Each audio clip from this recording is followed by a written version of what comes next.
요한일서 5장 13절에서 21절입니다. 키워드는 영생이 있음을 알라, 사랑의 사귐, 풍성한 사귐입니다.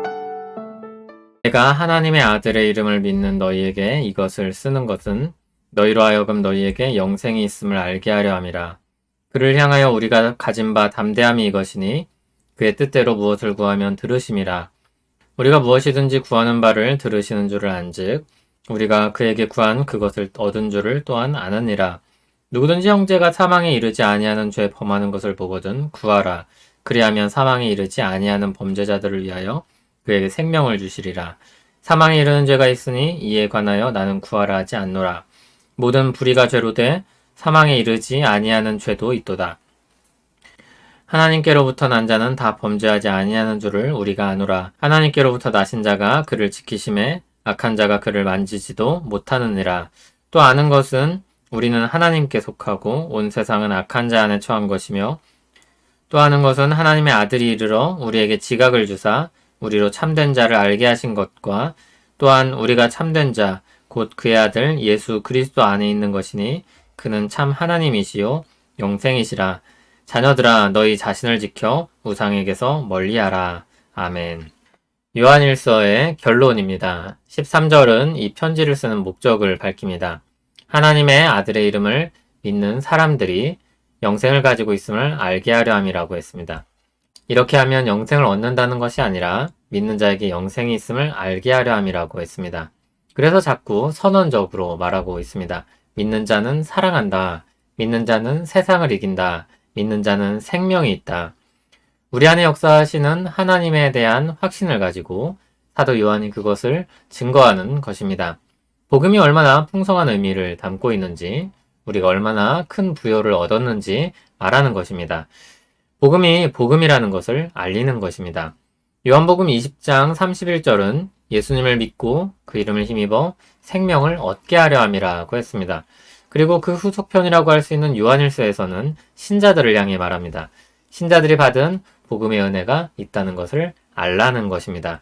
우리가 영생을 소유했다는 것을 알게 하려고 한다고 했습니다. 그러므로 그 확신을 가지고 담대하라고 합니다. 14절, 15절을 보면 믿는 우리가 가질 수 있는 담대함에 대해 말합니다. 그것은 우리가 하나님의 뜻대로 구하면 하나님이 들으시고 응답하실 것을 아는 것입니다. 그리고 나서 요한은 그 확신을 가지고 무엇을 기도합니까?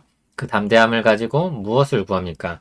16절을 보면 형제가 사망에 이르지 아니하는 죄를 범하는 것을 보면 구하라고 했습니다.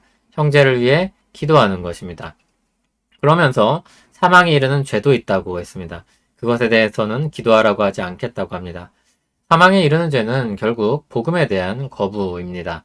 예수 그리스도에 대한 불신이며 그가 하나님의 아들이심을 믿지 않는 것이며 그 안에서 일어나는 교제가 없는 것입니다. 그것은 하나님 뜻대로 구하는 것에 포함되지 않습니다. 기도해도 답을 기대할 수 없는 것입니다. 복음에 대해 끝까지 거부한다면 결국 사망에 이른 그 끝에 이를 수밖에 없다는 것입니다. 이 말은 전도 대상자에 대한 기도가 소용없다는 말이 아닙니다. 기도하지 말아야 한다는 것도 아닙니다. 복음에 대한 거부가 결국 사망에 이르며 영생을 얻지 못한다는 것을 말하는 것입니다. 그래서 기도가 그 결과를 바꿀 수 없다는 것입니다. 우리는 다 복음을 듣고 돌아오기를 간절히 바라며 기도해야 합니다. 또 형제가 사망에 이르지 아니하는 죄를 범할 때 그를 위해 기도하고 그 기도가 응답되어 그는 돌이키게 될 것입니다. 18절 아래는 앞의 내용의 요약입니다. 18절, 19절, 20절에 우리가 안다는 말이 반복됩니다. 우리가 아는 것이 무엇입니까? 18절 하나님께로부터 난 자는 다 범죄하지 아니하는 줄 안다고 했습니다. 18절에서는 그 근거를 주님의 지키심으로 제시하고 있습니다. 주님이 지키시기 때문에 악한 자가 그를 만지지도 못한다고 했습니다. 앞에서 말하듯 범죄하는 경우는 회개하고 돌아오게 하실 것입니다. 19절에서 우리는 하나님께 속하고 온 세상은 악한 자 안에 처했다는 것을 안다고 했습니다.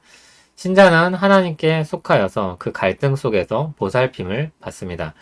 20절에 우리에게 주신 믿음과 그 안에서의 사귐과 참 하나님과 영생을 안다고 했습니다. 21절은 자녀들에게 마지막으로 말합니다. 자신을 지켜 우상에게서 멀리하라. 가짜 하나님, 유사 그리스도, 가짜 복음을 멀리 하라는 것입니다. 요한이 전한 편지는 믿는 자에게 영생이 있음을 아는 것으로 마칩니다. 그 알은 담대한 삶으로 이어집니다. 세상을 이기는 믿음을 가진 사람들이 담대함을 가지고 어떤 삶을 삽니까? 사랑으로 서로를 위해 기도하는 것입니다. 우리에게 있는 담대함을 어떻게 사용한다고 합니까? 형제를 위해 기도하는 것입니다. 사랑하는 것입니다.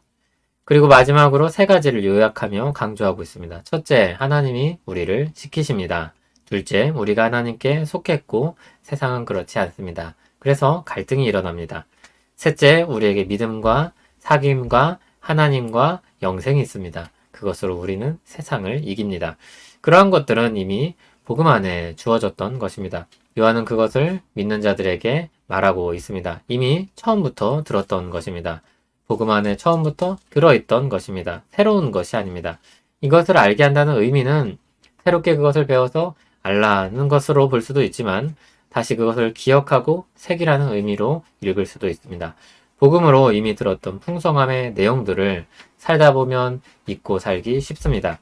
그럴 때 이 말씀은 복음의 은혜를 일깨워 주 안에 살도록 이끌어주는 것입니다. 사랑의 사귐으로 들어가게 하는 것입니다. 하나님은 우리가 받은 복음이 무엇인지, 그 안에 얼마나 풍성한 의미가 담겼는지 알기를 원하십니다. 그리고 주와 더불어 살기를 바라고 기뻐하십니다. 요한일서를 시작하면서 하나님과 사귐이 있음을 알게 하려 한다고 했습니다. 요한일서를 끝까지 읽고 나니까 그 사귐이 얼마나 풍성한 것인지 다시 확인하게 됩니다.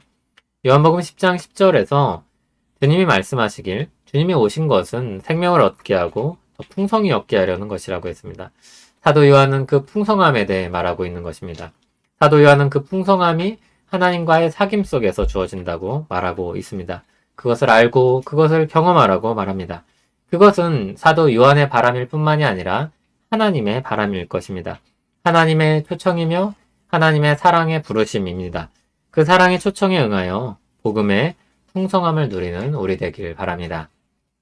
주님의 은혜의 풍성함이 우리 안에 가득하기를 소원합니다. 사랑의 사귐으로 말미암은 기쁨이 있기를 원합니다. 세상과 갈등을 겪으며 살아가는 우리를 하나님이 보살피시며 지키실 것을 믿습니다. 오늘도 우리를 주와 더불어 살게 하시며 그 안에 모든 복락을 누리게 하옵소서. 예수님 이름으로 기도합니다. 아멘.